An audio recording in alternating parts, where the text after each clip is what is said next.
উঠতে থাকা সবজির বাজার মাটিতে নেমেছে বেশ কিছুদিন ধরেই। সবজির বাজারে স্বস্তি ফিরেছে বেশ কিছুদিন আগেই।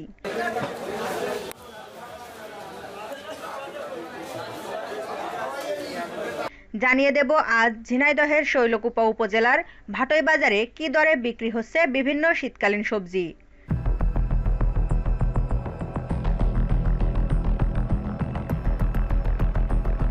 ৮০ টাকার আলু এখন বিক্রি হচ্ছে কেজি দরে মাত্র ২০ টাকায়।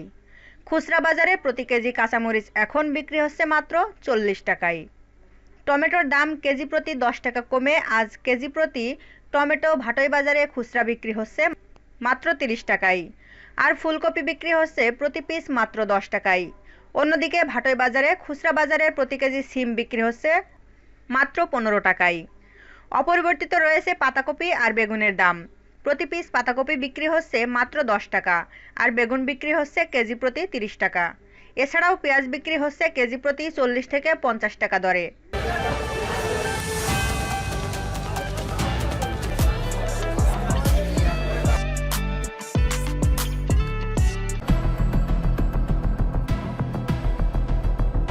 মাছ, মাংস ও চাউলের বাজার আজ স্থির রয়েছে।